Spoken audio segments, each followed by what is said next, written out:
Y estamos aquí emitiendo en directo desde los estudios de Radio Primavera Sound para hablaros ahora de un fiestón que va a suceder mañana en Barcelona, 4444 by the Sound Society, o 4444, ¿no? 4 cuatros, porque lo llaman así porque son 4 fechas que han seleccionado, y para esta en concreto, la de mañana, va a contar con la presencia del DJ neoyorquino Nickodemus. Hola. Nice to have you, Nick. Hola, thank you. Nice to meet you. Do you speak a little bit of Spanish? Yeah, ¿Sí? yeah, no mal. No mal, ¿no? Bueno, pero we'll do the interview in English. No bueno, no mal. No bueno, no mal. What about Italian? Poco. Sí. Sí. Porque your family heritage is Italian, yes? Yeah, from Sicily. Ah, and I understand you're going there afterwards, yeah? Yes. For family visit or touring? Touring in the south. Yeah, like south of Naples, Rome. Yeah. So. Yeah, but essentially you're a New Yorker. New Yorker. Congratulations, you have a very interesting new mayor. Yeah. Not yet. Almost. Oh.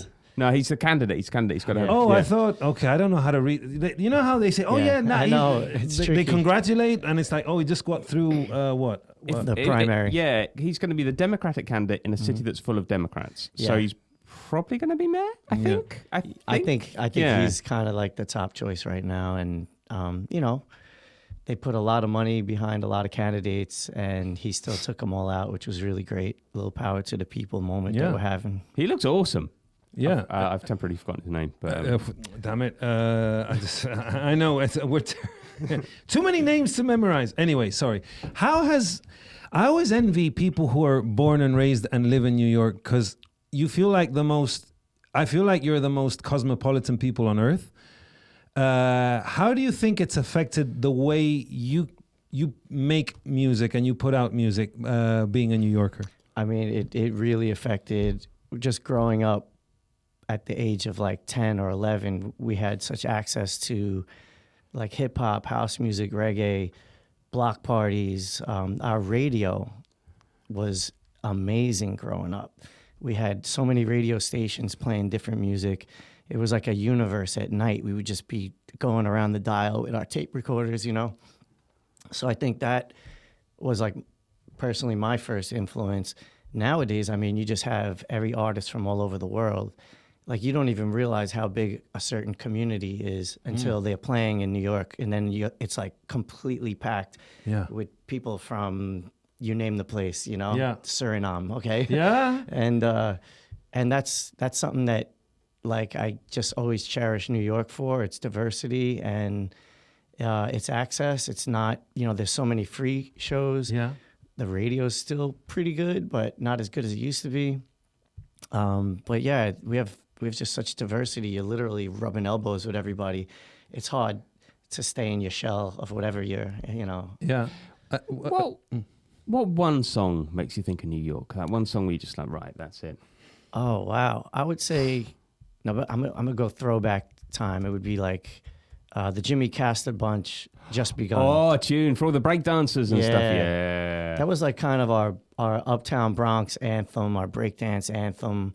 It transferred to like David Mancuso's Loft, to the Paradise Garage, to Masters at Work sampling. Like it seems like the one song that just came to mind real quick, but like a good root song for how I feel about New York City, you know. Yeah. Also, you know, we have to mention that the 4444 by the Sound Society event it channels the spirit of a block party with the philosophy of the Paradise Garage, no? According to the organizers.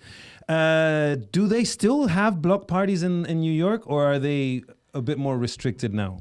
It's funny, like right after COVID, there was a huge push to get people back out into the streets and to do events. They actually gave out a lot of funding to do more live events. Yeah. And it seems like they just, I don't know, they just never really cracked down on us yet.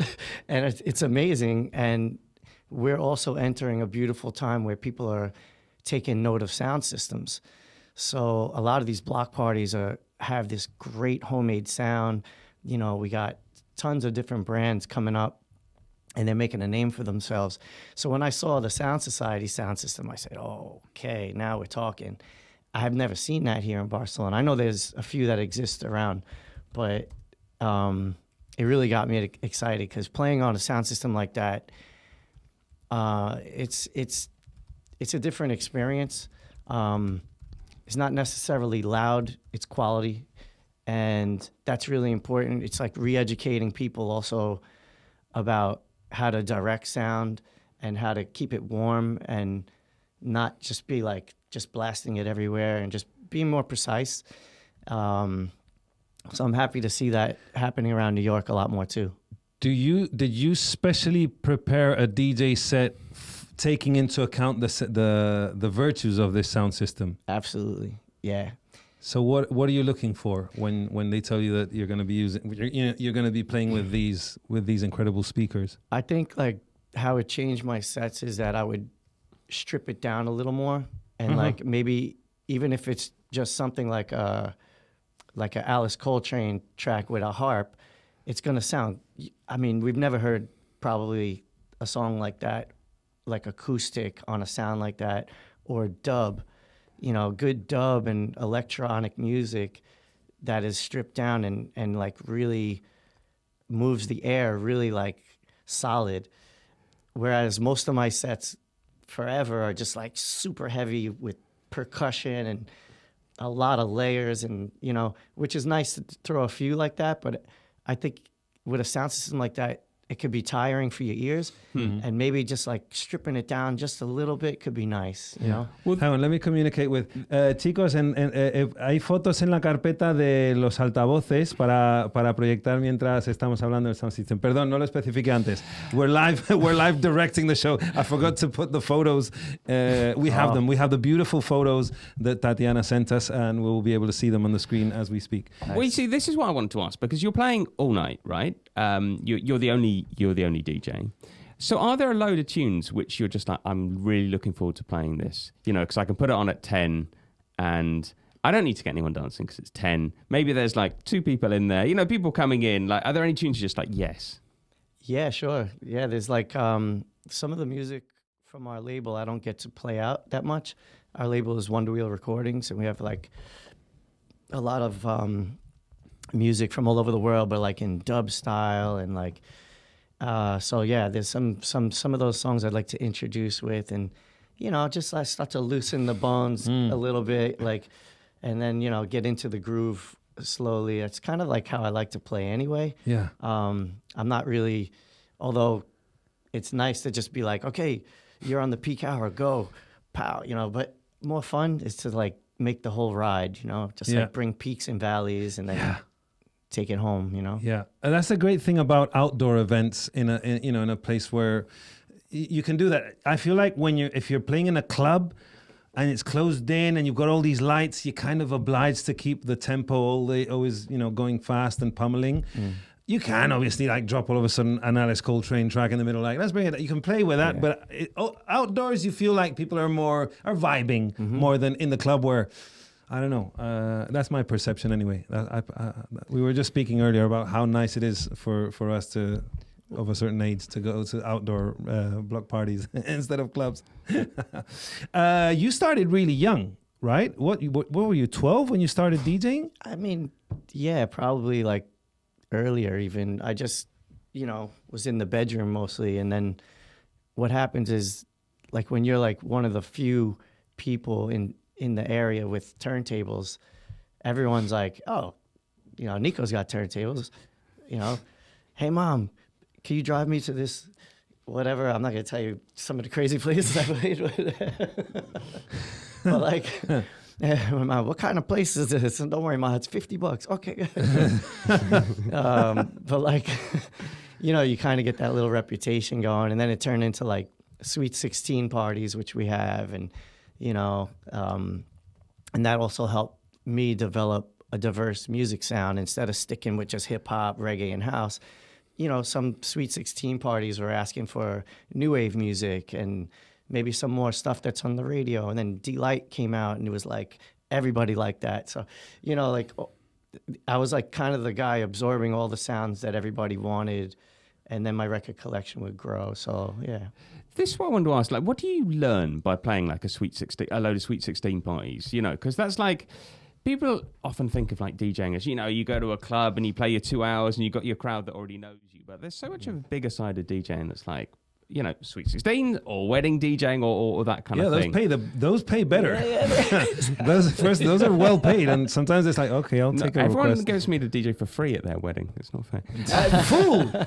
Well, they're friends. What am I going to do? Anyway, what do you learn from like DJing like Sweet 16? Like what could you learn that you can take on to your DJ career? I mean, I learned that most requests are annoying, but no, I learned to like take requests and to open my mind to what people want, So like, I would have had like this kind of block on new wave music back then, because it was a certain maybe style in school that, it was like, no, we like techno, So, but then, now I'm looking back at some of them records that I got from back then. I say, damn, this is really good. Like, I wish I was a little more open back then. And I think what I also learned was just like how rewarding it was to play music to people and for people to be having fun on a dance floor. Yeah. Yeah. And then that's addictive, and just kept it going. Plus, I mean, are we talking like the Sweet 16 parties like the ones you'd see on that show on MTV, where they mostly wanted stuff like Ja Rule, or all that kind of commercial hip hop from the 2000s? Are we talking that era? I'm talking 90s. Okay, you're talking so 90s. The kids were in the new wave. Yeah, yeah, like Jodeci. Oh, Jodeci. Okay, yeah. I mean, remember I Got the Power? Yeah. Oh yeah. I probably played that twice or three times every party. Like people wanted the Chill Rob G version, the Snap version. They wanted this was a time when, a lot of these songs like Black Box, everybody was breaking in the radio. Gypsy Woman. Oh yeah. Follow Me. Like these songs were breaking on the radio. Yeah. And this was like our underground secret that we would be taping at night or going on the weekends, secretly into the clubs and listen to. And now, like, people were hearing it on the radio and requesting it at parties. We were like, we were a little conflicted. We were like, oh, wait a minute, that's our secret. That's our secret club. Like, how do you know about it? But then it was great because I already had these records, and just to play them, to more people was like finally a victory in a way. It was like, yeah see, I told you. Hey, talking of 90s house music, your most recent single, Peace Dreams, homage to Plastic Dreams? Plastic Dreams by JD. That's a tune. Why did you want to do a homage to that tune? I just remember one night playing at our party, like back in the early 2000s, I was playing Plastic Dreams, and we always have percussion and live instrumentation at our parties, turntables on the Hudson. That's kind of our signature, is that we have like the whole Get Along gang is there, like rocking. And we had a oud player, and he was playing over Plastic Dreams, and I just like, it froze in my brain. And I was like, we got to do this. And I don't know, it just never happened. He moved, and I mean, there's other oud players, but things go on. But it was always in my head. And when I met these young producers, Apelica, who just played on the Sound Society's block party, it was great. I said to them, hey guys, I got an idea. I never did it. What do you think? And honestly, they never even, it shows you the generation. They didn't even know the song. So I was like, oh, that's good that they don't know the song. It's like, it could be a good time to like reintroduce it in a way.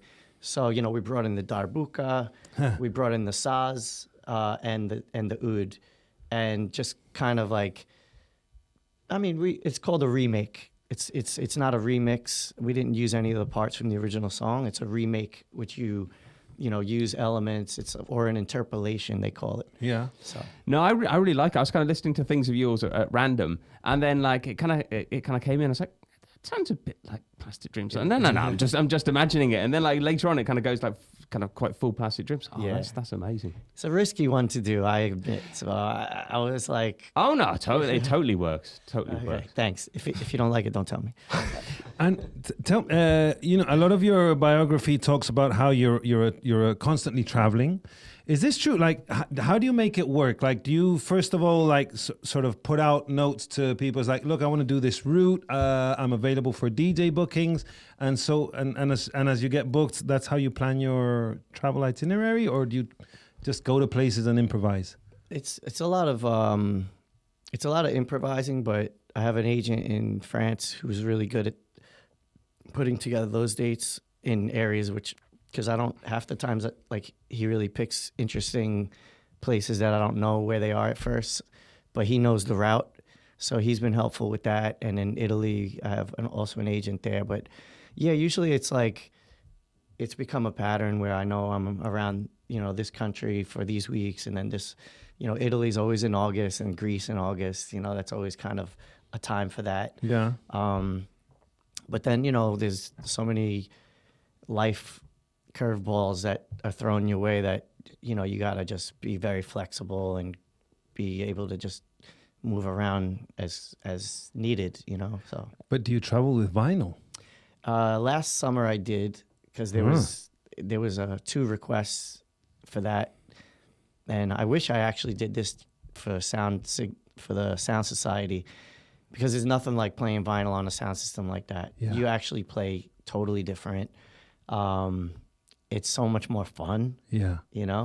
I kind of need that. I need to play vinyl at least like once every 10 gigs or something, because it's just so much, and it's a different sound. It's like stuff that I don't have on digital. Yeah. So yeah. But it was always, you'd hear the horror stories, especially, we have Ibiza right next door. And obviously, the airport baggage handlers, there was this myth about how they were constantly stealing record bags from Carl Cox, from Plastic Man, from everyone, because they were all going to Ibiza when they were all playing vinyl. And the kids, usually the baggage handlers were like post-teenagers who liked their techno and stuff, and they were like, well, there was a black market for these records. It's like, yeah, I've got Laurent Garnier's bag, and these poor DJs would get to their destinations and not have records to play, or they'd have to go through all kinds of nuisance to get enough records to. All of a sudden, that changed with the USB or the CD. It's happened to me before. The records went missing, and then they looked at like cumbia, like Afro. They gave it back. Yeah. It's like, okay, we don't know what this shit is. So when you're traveling, do you like try to collaborate with people in local? Like if you go to play, like in Barcelona, for example, are you going to collaborate with anyone here? Yeah, I mean, I work with Pablo Sanchez sometimes, great electronic producer, and when you have time, we always listen to music, we always come up with ideas, and often, something comes up everywhere, if you have more than a day. I'm thinking, La Noche, which opens Soul and Science, your 2023 album, with Antonio Lizana, which is like a sort of disco flamenco house kind of tune, I guess. Yeah. So I met him when I was playing in Madrid at Cafe Berlin. Yeah. And I was obsessed with, his style, his jazz flamenco mix. I was like, oh God, I gotta work with this guy. And I kind of if something happens naturally, that's usually how it happens. He seemed like so easy to speak with and discuss, and he wasn't like a purist in flamenco, so I knew, okay, this is gonna happen. And then the next time I came back, he listened, he loved it, and just brought in his roots and culture, but so that happened while traveling, and that's why I love like the label. And when I'm traveling and going to festivals, I'm constantly like picking and finding out and discovering new artists, Yeah.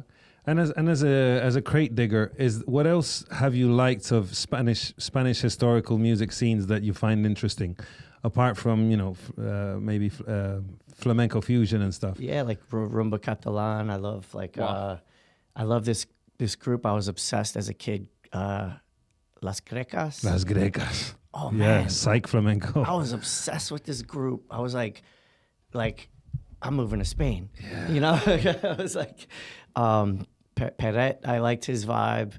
I don't know. I think it started with getting that album Sketches of Spain from Miles Davis, Bill Evans. Because I was traveling before I even knew what a passport was. And I would just put that record on, and I was like, you know, I could see the whole procession of them walking into like this castle and like doing this incredible songs. And even it was like one of the first songs I ever sampled in like 96 or something. Has it become easier to sample now, or is it a bit more difficult, especially with AI detecting and stuff? No, it's actually easier, because back in the day, we were scared to sample, and we didn't know how to clear it. And we wanted to clear it. We would have loved to, but you have a lot of roadblocks, like major labels, labels that are split with many publishing companies. Like, there's so many obstacles. So we had to go deep and underground. And then in that case, we couldn't find them. And then hopefully you don't get caught. Like, it was just like a horrible game. It's so much nicer now. You could just be like, hey, we did this. And I think most people are open to it. And they're like, oh, if this makes money, we all make money. Great.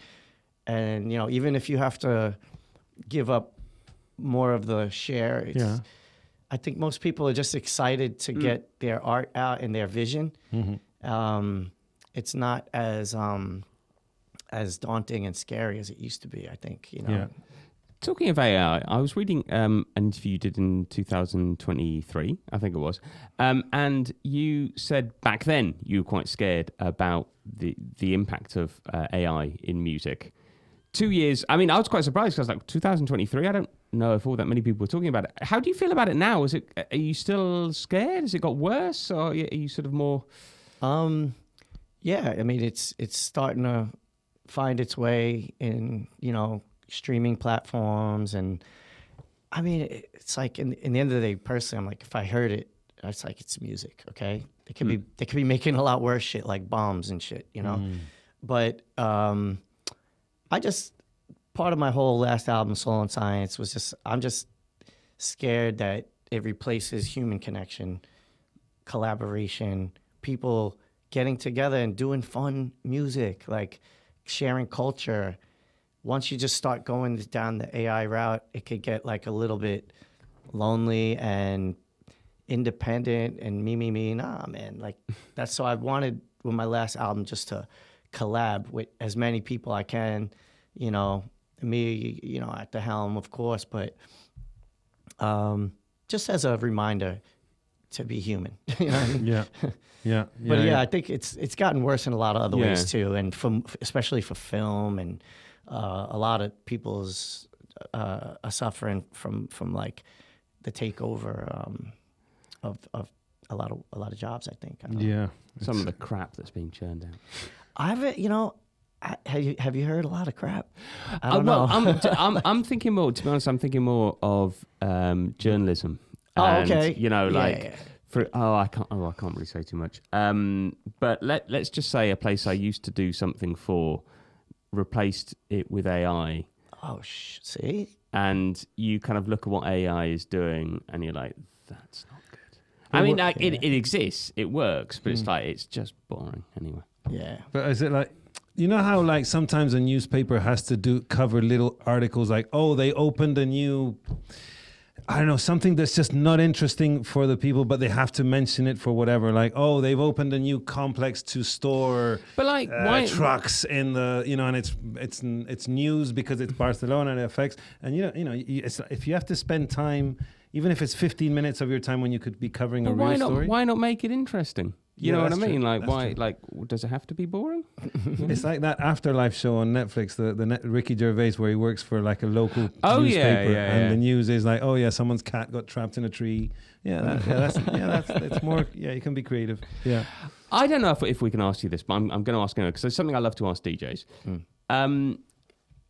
If you notice that the energy is flagging a bit in the night, and you need to get it right back on, what is the song you put on?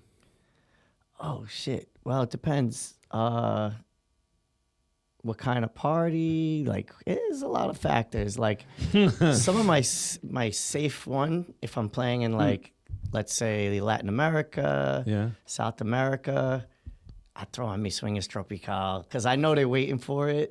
And it's like, it's a song that is just kind of like immediate with the montuno, the kind of down tempo organic reggaeton beat. Yeah. It just catches people. So like that's one.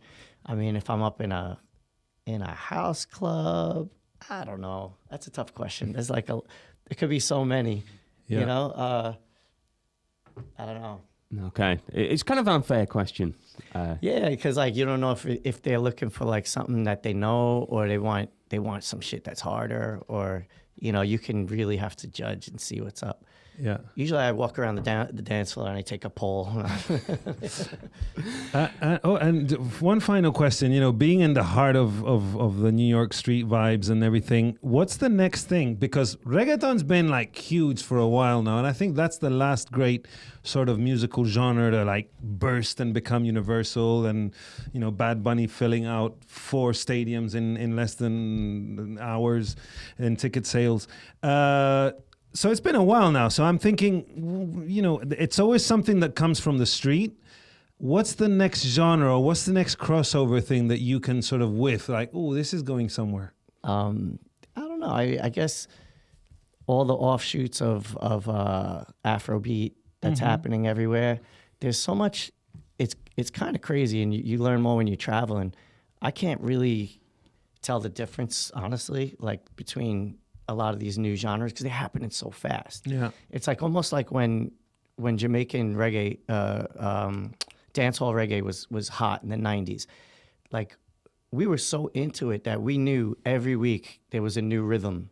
And, you know, we had like the Egyptian, and then we had this rhythm and that rhythm. So we were so like on it. I'm just not on that pulse like people are today, like some of the DJs who are playing like these like Afrobeat and all the new stuff. I mean, in Nigeria, it's probably every week is a new subculture rhythm coming out that people are sharing on their phones, and then one just explodes on the radio or goes viral. Yeah. So I don't know. I think it's just important in every single like scene and culture to just go a little deeper and not just see what's on the surface. Because, like, I swear, everywhere I go, I'm like, what the hell is this? What is this? And they're like, oh, this is this new stuff out of Venezuela. And I'm like, what? Like, you know, and it just maybe doesn't have an outlet yet. But I think the cool thing is that everyone is just bouncing ideas off of each other. I think a lot of artists are pulling from the roots and culture. Like, in my example of Venezuela, it's amazing. They're grabbing this great Afro-Venezuelan historic music that I didn't even know about, and making it electronic, almost like a Mala and Cuba vibe. But like, you know, dubsteppy with like, you know, I don't know the names, but I think it's just important to keep looking a little deeper, you know, like kind of not just what's on the surface, you know? Yeah. So I don't know, just many genres out there coming up. A question about New York, if I may. Where's good to go in New York?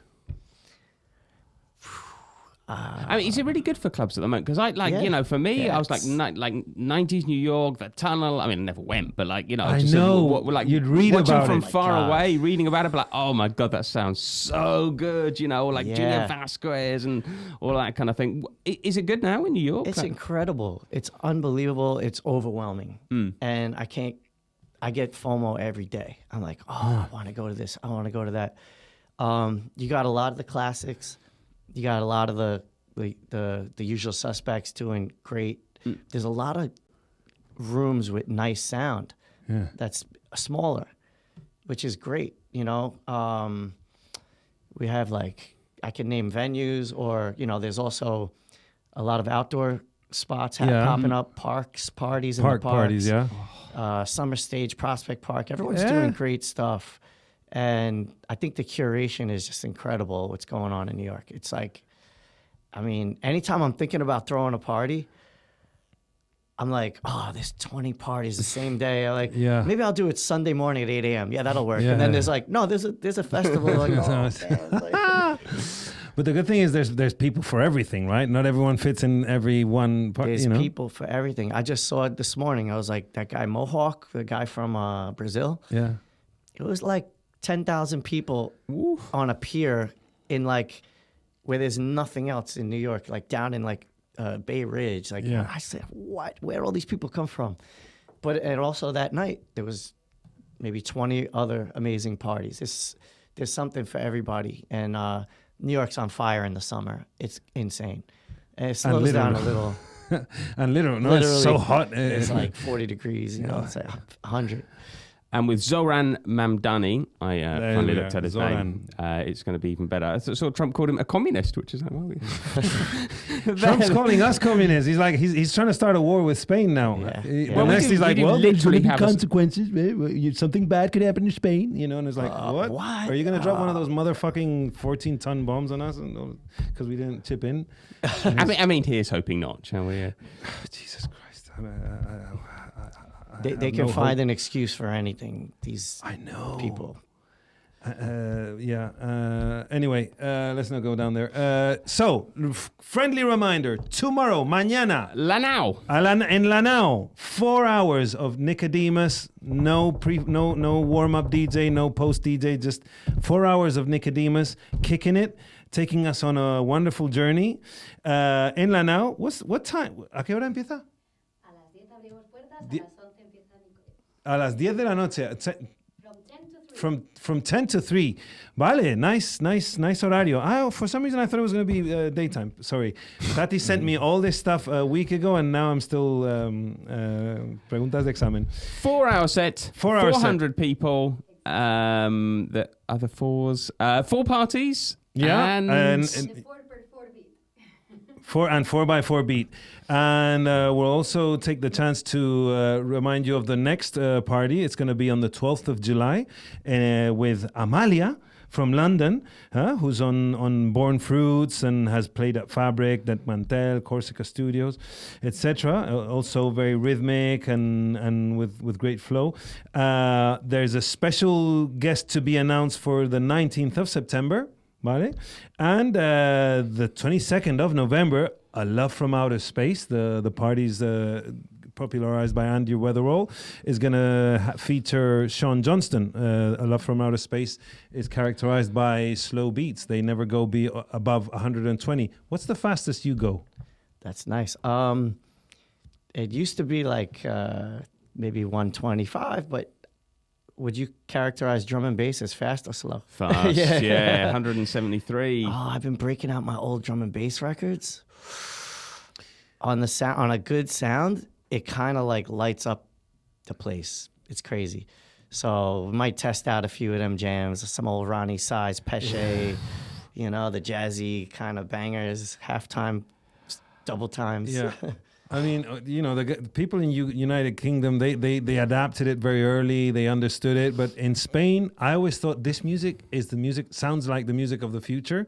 And drum and bass never took off in Spain like other But don't genres be. did. It sort of has a bit now, so don't be put off. No. What I mean is that sorry. now, finally, a lot of young kids are putting drum and bass or drum and bass samples in their music, and it's like it took Spain 30 years to sort of grapple. Now that's unfair because there has been drum and bass enthusiasts in Spain, but it was still a very niche, very underground. You know, nearly every other electronic genre has had its presence in Spanish spaces. But drum and bass is always they'd always get the smallest room in one of those multi-clubs or whatever, multi-space clubs. And now I think 30 years after, 40 years after, no, 30 years after, I think it's fine. No, drum and bass is 94, 92. Okay. Yeah, you're the authority. Well, yeah. No? I'm old, yeah. We're the same That's age. what you're saying, yeah. But it's like finally now people are getting it. Yeah, anyway, whatever. Thank you, Nickodemus. Tomorrow night, Now. In Lanao. Thank you, What guys. people- Thanks for the interview. It was really great. It's our pleasure. Our pleasure. It's nice to be here.